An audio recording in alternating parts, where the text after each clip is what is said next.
Bonjour à tous, j'espère que vous allez bien. On se retrouve enfin au bureau. Après avoir traversé les routes de Serbie et pour aller de Cluj à Maramuresh, aller dans le sud de la Serbie pour remonter à Novi Sad, me voilà de retour au bureau. Alors, je voulais vous faire un bilan de ce road trip qui a duré globalement une dizaine de jours. Il y a beaucoup d'enseignements à tirer. Et ce que je vous propose, c'est de faire un petit retour rapide sur ce trajet, sur ce road trip, et que je puisse aussi vous dire ce que j'en ai retenu. Alors, petit disclaimer, cette vidéo, je la tourne un mois après. Je devais la tourner quelques jours après le voyage. Et écoutez, il a fallu le temps que ça décante, il a fallu le temps que les idées me reviennent et que surtout que je prenne du recul. Donc là, maintenant, je suis posé. J'ai eu le temps de bien analyser tout ce qui s'est passé, de mettre déjà en application les recommandations que je vais vous proposer en fin de vidéo. Donc si vous voulez les savoir, attendez jusqu'à la fin de la vidéo. Je pense que ça vaut le coup que vous attendiez, que vous regardez quand même toute la vidéo parce que je pense que vous allez apprendre beaucoup de choses. Si vous voulez revoir les anciennes vidéos, elles sont disponibles sur la chaîne YouTube. Il y en a 4 sur la Serbie, il y en a 5 sur la Roumanie et Maramuresh. Vous avez de quoi vous installer dans votre fauteuil, d'allumer YouTube sur votre télé si vous l'avez, ou si vous l'avez sur le téléphone, vous le transférez sur votre télé. Et j'espère en tout cas vous régaler parce que les paysages sont magnifiques. Allez, c'est parti pour vous faire cette vidéo bilan de ce road trip de la Serbie à la Roumanie. Allez, c'est parti. Je vais vous partager mon écran. Je vous l'ai fait sous forme de carte mentale, parce qu'il y a tellement de choses à retenir que je voulais vraiment rien rater. Et donc, du coup, on va commencer. Alors, la première chose, c'est le voyage en Serbie. Il m'a amené tout d'abord à Požarevac. Donc, Požarevac, de Timișoara à Požarevac, qui se situe globalement au centre de la Serbie. Mais le réel voyage, c'était pour aller à Burindo. Burindo, en fait, c'est le village de mon père. Ça faisait très longtemps que je voulais y aller. Je crois toute ma vie. C'est la première fois que j'y allais. Une amie m'avait recommandé d'y aller pour penser certaines blessures, pour aller de l'avant. Et après l'avoir fait, je la remercie tellement de m'avoir dit ces mots si anodins, mais qui ont vraiment résonné en moi. Ça a été un voyage juste extraordinaire. Et donc, en fait, que j'ai découpé en deux. Je suis d'abord allé à Požarevac, qui est une ville vraiment. Ouais, c'est une petite ville, hein, voilà, donc qui est en reconstruction. Elle a environ 40 000 habitants, mais en fait, c'est quand même beaucoup plus. L'ambiance était correcte, hein. Je suis resté vraiment qu'une journée. J'ai pas trop apprécié les trottoirs, la route qui était globalement dégradée. Mais bon, c'est pas grave, on s'y fait de toute manière, tout n'est pas parfait et c'est pas forcément ce qui compte le plus. Ce que j'ai vraiment aimé, évidemment, c'est la cuisine serbe qui se rapproche assez d'ailleurs de la cuisine roumaine. Et globalement, la vie culturelle, il y avait quand même pas mal de choses à visiter, des belles cathédrales, des belles églises. Le centre-ville était très sympa. Et j'y suis resté un peu le centre-ville. Bon, c'était une animation spéciale. Il y avait de la fête de partout. C'était vraiment sympa. Mais ensuite, je suis parti donc à Borindo. Et donc, en fait, Borindo, c'est, comme je vous le disais, c'est le village natal de mon père. Et je dirais que c'était un voyage vraiment de l'ordre du spirituel, comme un retour aux sources pour moi. Et du coup, ouais, c'était vraiment sympa, quoi. Ça m'a fait du bien de vraiment couper parce qu'à cet endroit, en fait, on ne capte pas. Il n'y a pas de réseau. Le GPS, Google Maps, fonctionne une fois sur deux. Et c'est vrai que c'était quand même assez sympa de se sentir coupé du monde comme ça et d'aller vers quelque chose d'inédit. Globalement, c'était un village abandonné. J'ai pas retrouvé grand-chose, hein. Je n'ai plus de mon père n'étant plus là, je n'ai aussi plus de terre là-bas. Lui-même n'avait pas de terre. Donc voilà, mais c'était plus une visite spirituelle pour reconnecter un peu avec son ADN. Et si vous avez déjà fait ce genre d'introspection, je vous invite à le faire parce que ça fait vraiment, vraiment du bien. Et je remercie encore Annie de m'avoir débloqué ça et pas de me forcer, mais de m'inciter vivement à retourner sur les traces de mon père. Elle m'avait dit qu'en y retournant, j'allais à la fois lui faire du bien, mais à la fois faire du bien à ses ancêtres qui sont aussi les miens de manière plus lointaine. Et c'est vrai qu'en sortant de Borindo, j'ai eu comme un relâchement total. C'était vraiment, vraiment très, très spécial comme sensation. Toutefois, j'ai quand même été quand même très bien accueilli par les habitants. Je n'ai pas discuté très longuement parce qu'il y a vraiment pas grand-chose à voir. En revanche, bon, j'ai quand même pu aller au restaurant, discuter un petit peu. D'ailleurs, il trouvait très étonnant de retrouver un Français serbe qui ne parle pas serbe et qui habite en Roumanie, de se retrouver dans un endroit complètement perdu, hein. On est vraiment dans le sud de la Serbie, tout proche de la Macédoine. Et en tout cas, bon, c'était très très sympa. Les paysages sont sublimes. Les routes sont très très correctes. Une grande partie se fait d'ailleurs en autoroute avant d'arriver dans le petit village où là, c'est vraiment des routes un peu au milieu de la forêt. Et en tout cas, ce que j'ai vraiment senti, c'est de se reconnecter à ses racines et ça fait du bien, quoi. Je vous propose ensuite de continuer le récap. Hop, hop, hop, je vous coupe 2 petites minutes. Si vous aimez cette vidéo, lâchez le plus énorme like que vous ayez lâché sur les réseaux sociaux. N'hésitez pas aussi d'activer la cloche pour être prévenu des nouvelles vidéos. Et le Saint Graal, abonnez-vous à la chaîne, c'est entièrement gratuit. J'aimerais savoir qui vous êtes, alors n'hésitez pas à laisser un commentaire. Ça me permettra d'échanger avec vous et ça aidera aussi YouTube à améliorer cette chaîne et la proposer et la pousser dans son algorithme. Alors, un grand, grand, grand, immense merci d'avance et on continue avec la vidéo. À tout de suite. Donc, je suis parti à Leskovac. Donc, c'est la ville la plus grande à côté de Borindo. Donc là, on est plus dans une ville de, je crois, 100 000 habitants. Enfin, j'ai mis 40 000, mais en fait, c'est beaucoup plus. Bon, là, on est plus habitué à une grande ville. C'est bien, bien plus grand, bien plus animé, un peu plus agité. Toujours la même chose, des cathédrales à visiter, des églises à visiter. Les routes et les trottoirs, c'est pas encore ça, hein. Il y a encore pas mal de problèmes par rapport à ça.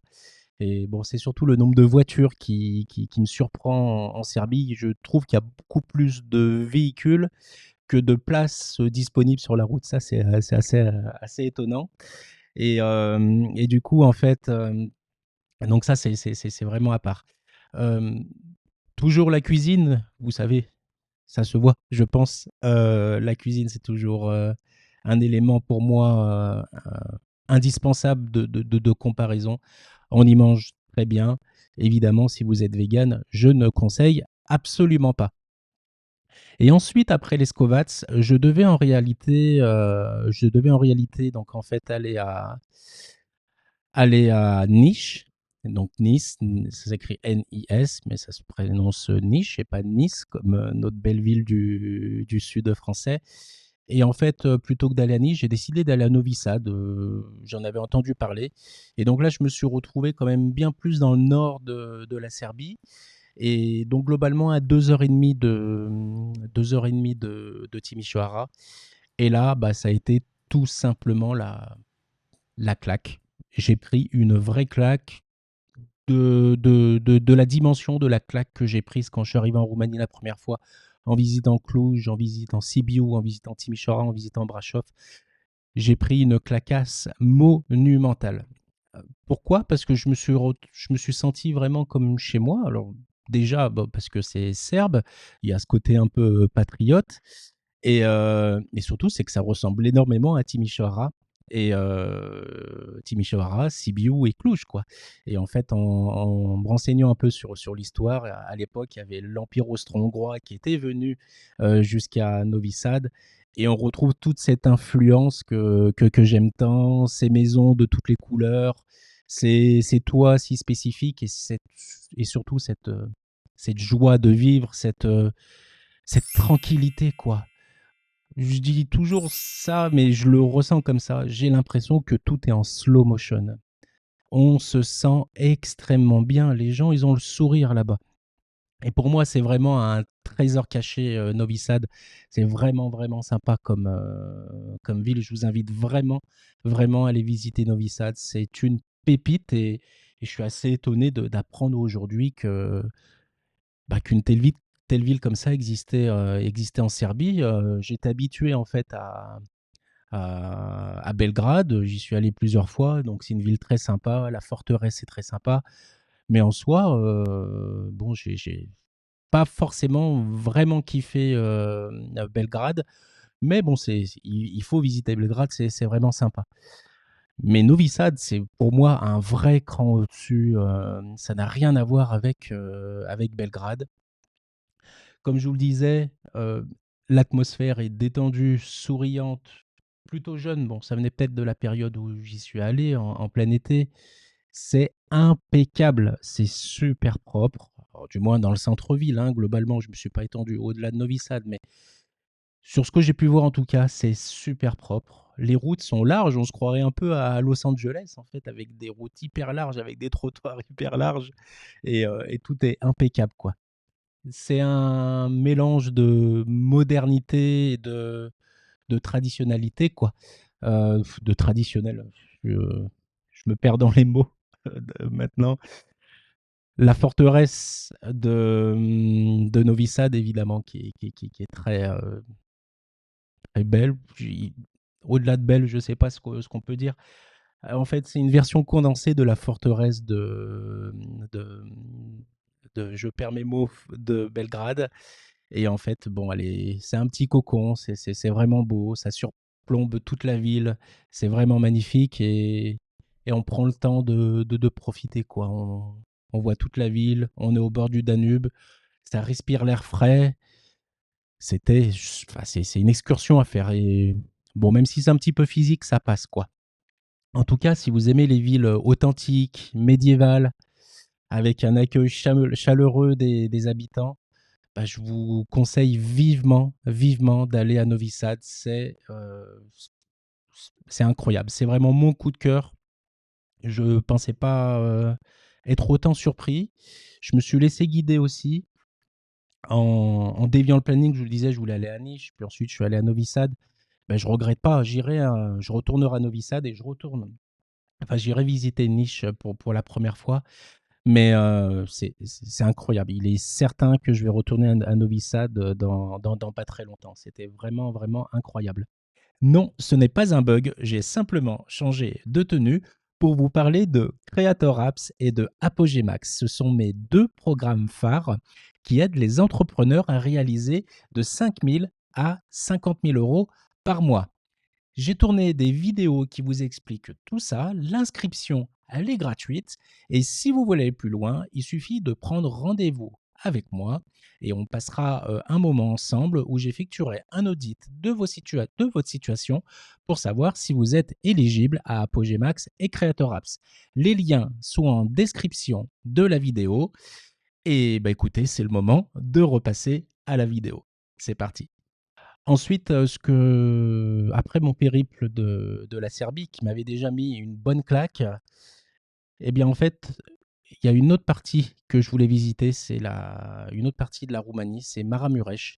C'est un endroit magique, je le reconnais comme ça. On se retrouve un peu en ancienne Roumanie, 10, 15 ans, 20 ans plus tard. Et à tous les Roumains à qui j'ai pu discuter de Maramuresh, il n'y en a aucun qui m'a dit que ce n'était pas bien. C'est un endroit très spécial en Roumanie.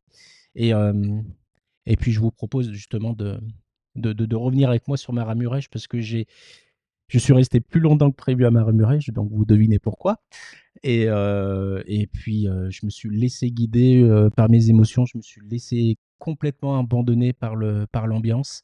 Et ça a été juste incroyable. Alors, la première visite que j'ai faite, c'est simplement Maramuresh. La route pour aller à Maramuresh, de Timișoara à Maramuresh, elle est exceptionnelle. Alors, avant d'aller à Maramuresh, j'ai fait un stop à Cluj-Napoca, que je connaissais déjà. C'est la deuxième plus grande ville de Roumanie. Ça bouge bien, c'est très beau. Bon, je me suis arrêté dans le centre cette fois. Si vous avez une ville à visiter en Roumanie, je vous conseille Cluj-Napoca. Visitez Cluj-Napoca avant de visiter Bucarest. Visitez Cluj-Napoca qui est pour moi un cran au-dessus. Donc je vous disais ensuite, Maramuresh, bah, c'est la région traditionnelle, quoi. Comme je vous le disais, on remonte dans le temps, 10, 15 ans, 20 ans en arrière même. Les paysages sont magnifiques avec ces petites maisons traditionnelles. On se sent bien. Alors, je ne sais pas si c'est l'effet de l'oxygène, mais on respire à plein poumon. C'est juste incroyable. On se sent bien, quoi. On prend une bouffée d'oxygène. C'est difficilement retranscriptible à la vidéo, mais qu'est-ce qu'on se sent bien tout d'un seul coup. On a tout notre corps qui lâche les émotions. On se sent extrêmement bien. La nourriture, bon, bah, si vous aimez la nourriture à base de viande, la nourriture naturelle, bah, vous allez être ravis, quoi. On mange super bien. Bon, j'étais habitué de la nourriture roumaine, ça change pas trop à Maramuresh, mais bon, c'est toujours un plaisir de bien manger et surtout naturel. J'en parle souvent, la chaleur humaine des habitants. On m'avait parlé de ça. Quand on dit Maramuresh, on associe très souvent la singularité des personnes qui y vivent. Et c'était juste incroyable. Autant j'ai été vraiment choqué de l'accueil des Roumains qui ont un cœur gros comme ça, gros comme ça. Et autant on m'avait dit, tu verras Maramuresh, c'est autre chose. Mais j'ai juste été choqué encore une fois. C'était, les gens sont incroyables, d'une simplicité rare. Ils vous connaissent pas, ils vous ouvrent grand les bras. Vous avez besoin de quelque chose, ils vous aident.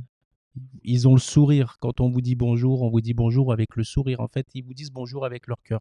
Et c'est pas du bonjour faux comme on peut le voir dans d'autres pays de, de l'Occident, pour ne pas nommer ma chère France. Mais en soi, si vous voulez, c'est un bonjour qui dit beaucoup du reste. Et, et ça, c'est vraiment caractéristique de Maramuresh. Ça m'a touché, mais ça me touche encore d'en parler. C'est vraiment exceptionnel. On se sent chez soi pour la première fois, quoi. On se sent vraiment à sa place. Enfin, on se sent comme parmi les autres habitants et il n'y a pas de différence, quoi. C'est juste extraordinaire, cette chaleur humaine. On... Bon, je pense que c'est l'accueil normal pour eux, mais de se dire, déjà pour dormir, il y a très peu d'hôtels. À Maramuresh, il y a beaucoup plus de pensions. En fait, on dort chez l'habitant. Donc, il y a souvent le propriétaire, puis il a une petite maison ou carrément dans sa maison, une chambre qu'il a aménagée pour les touristes, les personnes qui sont en transit. Et puis, on est accueilli chez les gens, quoi. Donc, vous voulez manger quelque chose, vous voulez boire un coup. Donc, évidemment, vous voulez boire un coup, c'est un coup de palinka ou deux ou trois, autant que vous voulez. Et voilà, la palinka, c'est l'alcool local en Roumanie. Et disons qu'il faut avoir l'œsophage bien prêt pour, voilà, en tout cas pour la première et la deuxième. Après ça passe bien. Et donc voilà, donc c'est vraiment très agréable. Je vous invite vraiment bah, tout simplement à venir à Marmurèche. Puis en plus, les paysages sont sublimes. Je vous arrête 2 petites minutes pendant la vidéo, car c'est l'instant publicité. Je vous invite à vous inscrire à la Taverne. C'est un club privé que j'ai créé pour les entrepreneurs qui veulent réussir. Vous pouvez vous inscrire dès maintenant. Vous avez le lien dans les commentaires de la vidéo. Vous allez pouvoir y retrouver des formations. Vous avez également une communauté. Si vous avez besoin d'aide, vous avez juste à poser votre question et je vais y répondre personnellement. Alors, n'hésitez pas à vous rendre sur la taverne, c'est entièrement gratuit. Et puis, écoutez, c'est le moment de retourner à la vidéo. À tout de suite. Ensuite, la première excursion. Alors, celle-ci, je voulais la faire depuis très longtemps. C'est le Mokanitsa Trenul. Donc, c'est un train à vapeur à l'ancienne qui est très connu en Roumanie. Et donc, en fait, le Mokanitsa, c'est le symbole de Maramuresh. Et en fait, ce train qui est vraiment à l'ancienne, locomotive à l'ancienne, qui tourne au charbon, au bois à charbon, et bien en fait, il traverse une grande partie de la région de Maramuresh. Et en fait, on est plongé au cœur de la forêt. Ne comptez pas essayer de capter le réseau, ça n'existe pas. Il y a pas de réseau, quoi. Ni le réseau téléphonique, encore moins Internet, même le WAP, je ne sais pas s'ils existent encore, mais il n'y a pas de connexion. Donc du coup, vous êtes obligé de débrancher total et la nature vous force à débrancher totalement. Et là, vous êtes en symbiose avec la nature. Vous faites plus que un, hein. Le Mokanitsa, il roule à 5-10 km/h bien maximum, voilà, selon les endroits où il est. Et on prend le temps de profiter, quoi. Et on traverse des petits villages et on voit les personnes bah, à l'ancienne, quoi. Et puis c'est magnifique, quoi. Je vous invite vraiment à découvrir ce Mokanitsa Train. C'est quelque chose d'incroyable. Il faut le vivre. J'ai fait une vidéo complète sur le Mokanitsa. Prenez le temps de la regarder. J'ai essayé de mettre le maximum de choses à l'intérieur, le maximum de plans pour que vous essayiez de ressentir ce que j'ai ressenti. Et voilà, donc n'hésitez pas à aller voir cette vidéo. Voilà, que vous dire que c'est une excursion à faire. Je voulais la faire depuis très longtemps et elle est juste exceptionnelle. C'est juste magnifique. Ensuite, je suis parti au Cascada Kailor. Alors, c'était pas prévu, je ne connaissais pas du tout cet endroit et en fait au Mokanitsa Train, j'ai rencontré 2 couples habitant, à Mediaș, c'est à une demi heure, 3/4 d'heure de Sibiu et on a tout de suite sympathisé et c'était, d'ailleurs on va se revoir très prochainement à Timișoara ou à Mediaș quand je retournerai dans le coin et bah, écoutez, il faut se laisser aller, quoi. Je voulais être surpris, bah, voilà, la vie m'a offert ce cadeau en rencontrant ces gens qui, eux aussi, allaient le lendemain, en fait, à la cascade Kailor. Puis ils m'ont dit, bah, viens, on va te faire découvrir et tout. Et puis c'était exceptionnel, quoi. C'était exceptionnel. Je vous invite à voir ce bijou des Carpates. C'est en fait une cascade naturelle, comme on peut en voir dans toute l'Europe, dans le monde entier. Mais le trajet pour y aller, que ce soit la remontée mécanique, alors vous imaginez si vous avez le vertige, c'est déjà un peu compliqué, mais bon, le paysage est tellement sublime qu'on oublie toutes ces peurs. Et ouais, c'était vraiment fantastique. Et puis on pénètre dans la forêt. Bon, ça monte, ça descend, c'est complètement vallonné, mais on est en pleine nature et bien sûr, aucune connexion, comme d'habitude, ça ne capte pas. Quelle bouffée d'oxygène! Une nouvelle fois, quelle bouffée d'oxygène! C'était juste incroyable et je vous invite vraiment à aller voir justement cette cascade Kailor qui est juste incroyable. Ensuite, je suis allé au monastère de Barsana. Ça faisait longtemps que je voulais aller voir ce monastère. Tout simplement parce que c'est une des premières choses dont j'ai entendu parler en Roumanie. Ce sont ces monastères fabriqués tout de bois.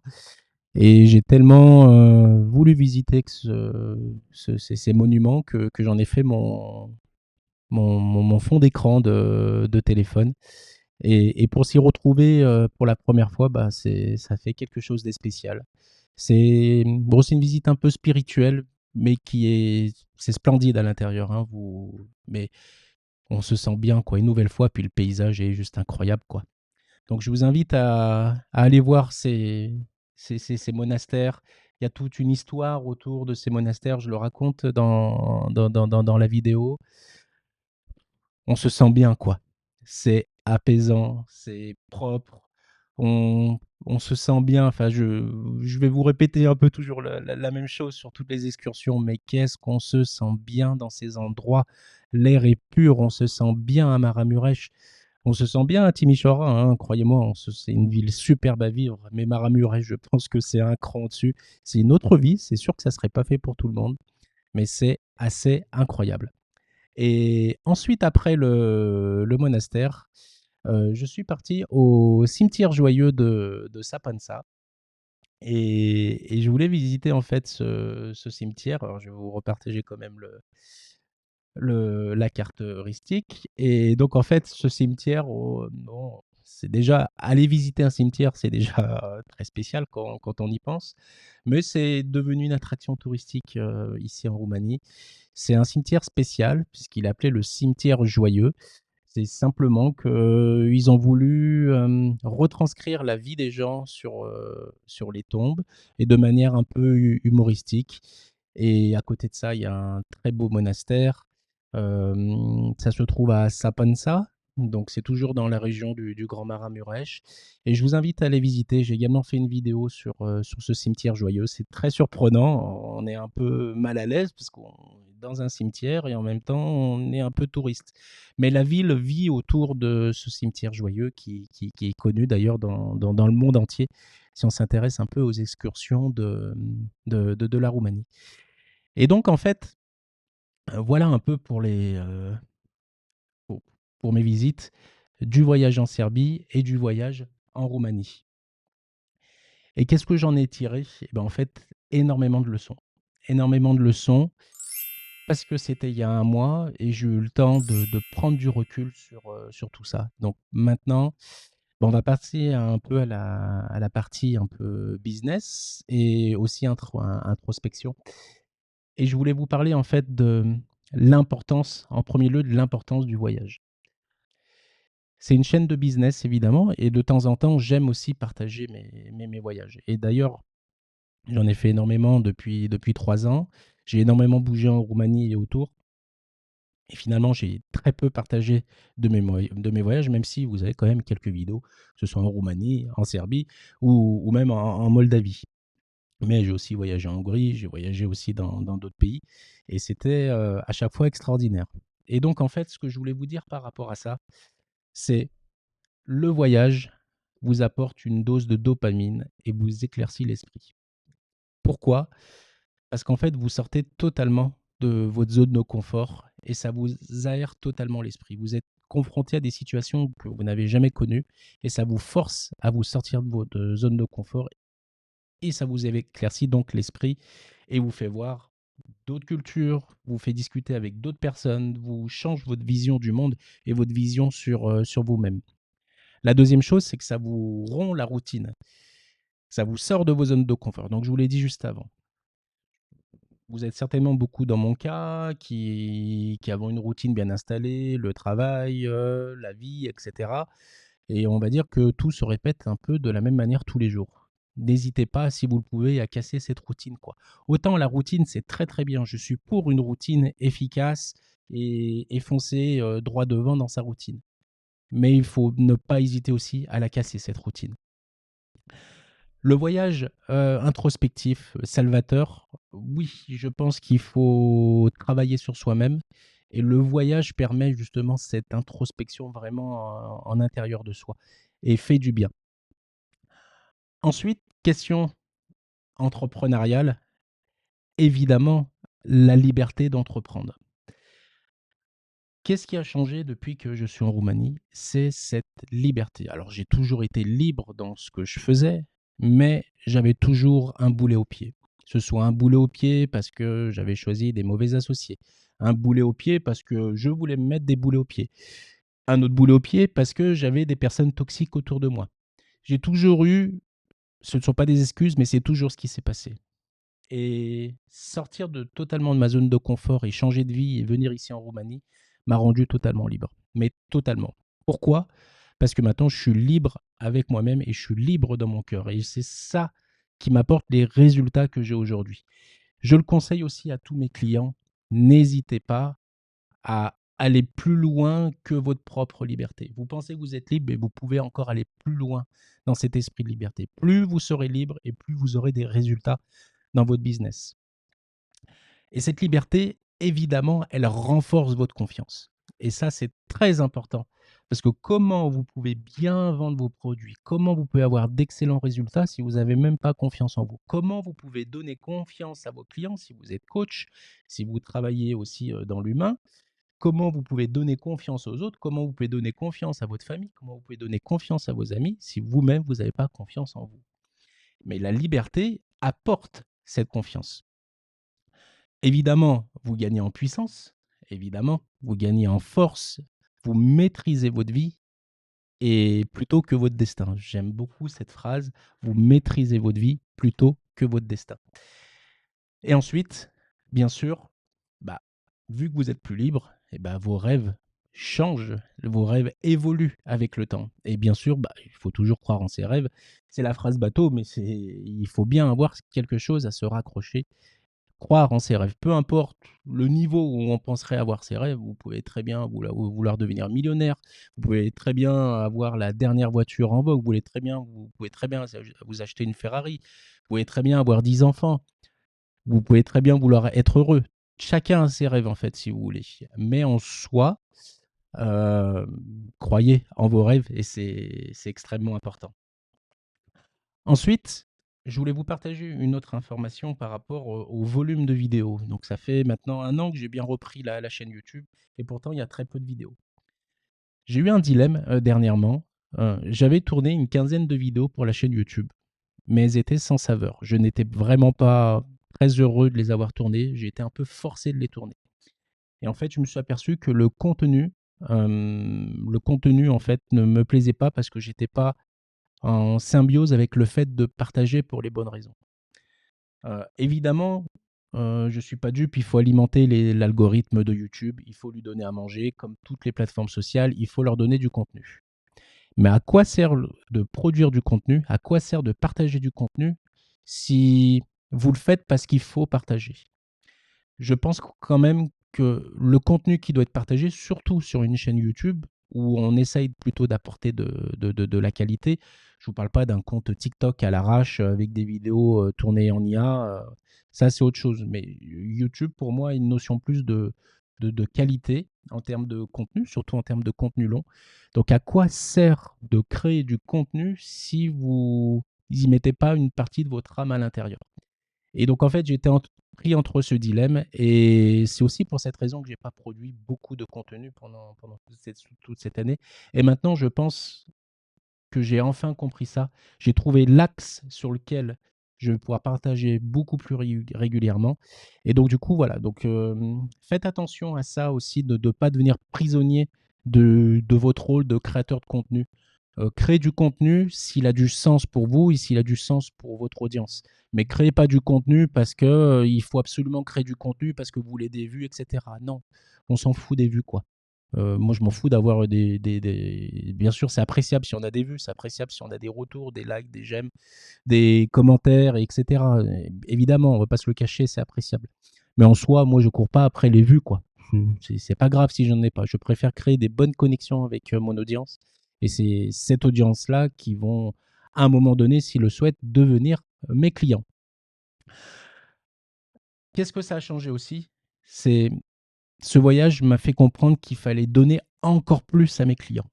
Donner encore plus à mes clients. Alors déjà que je pense donner beaucoup, mais maintenant je veux donner encore plus. Je vais donner encore plus.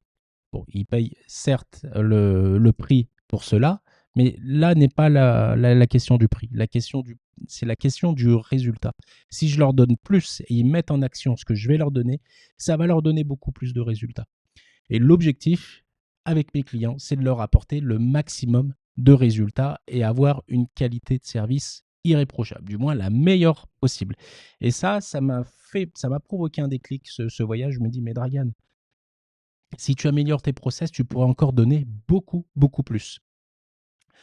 Enfin, créer du contenu pour vendre. Alors, je vois beaucoup de contenus sur Internet qui sont juste des publicités déguisées. Euh, Pourquoi créer du contenu comme ça? J'en ressens en tout cas pas le besoin. Donc, j'ai pas envie de devenir une machine à contenu ou devenir dépendant d'un algorithme. Les personnes qui vont vouloir connecter avec moi, elles pourront très bien connecter avec moi de plein de manières et elles me trouveront. Mais en tout cas, je préfère créer du contenu qui ont du sens plutôt que de créer des contenus à faible qualité. Enfin, pour la taverne, qui est un club business gratuit pour les entrepreneurs qui veulent réussir. Vous y retrouvez des formations, vous pouvez me contacter en direct si vous avez une question particulière, je peux y répondre. Je ne l'avais pas mis en pause, mais je postais moins depuis les 2 derniers mois pour les raisons que je viens de vous exposer. Et donc en fait, maintenant, là aussi, ça m'a d'avoir coupé pendant globalement un mois, ça m'a vraiment apporté une clarté d'esprit et je sais exactement où amener la taverne et comment partager du contenu que j'espère que vous apprécierez tout simplement. Enfin, je vous dirais, qu'est-ce qui a changé le plus? Je pense que c'est plus intérieur. Le fait d'être retourné en Serbie m'a permis de laisser une part personnelle de côté, une part du passé qui est maintenant passée, et, et quand même de se reconnecter avec son ADN serbe. Bon, je suis 50% serbe, 50% français, mais en soi, j'ai jamais vraiment connecté en profondeur avec la culture serbe. Mon rapprochement, enfin mon arrivée en Roumanie et notamment à Timișoara a forcément des liens parce que c'est qu'à 1 heure de la Serbie. Et c'est vrai que bah, c'est une fierté d'avoir pu faire ça et d'avoir reconnecté en fait. Voilà, donc bon, ça va pas changer non plus ma vie. Je vais pas aller vivre en Serbie non plus, mais ça enlève un poids en tout cas. Ça enlève un poids. Voilà un peu pour ce bilan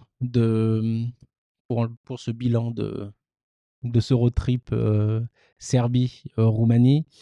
Je vous rappelle que vous avez la taverne. Si vous voulez aller plus loin, je vous le rappelle, c'est un club business pour les entrepreneurs qui veulent réussir. Vous avez des formations. Si vous avez besoin d'aide, vous pouvez me contacter en direct.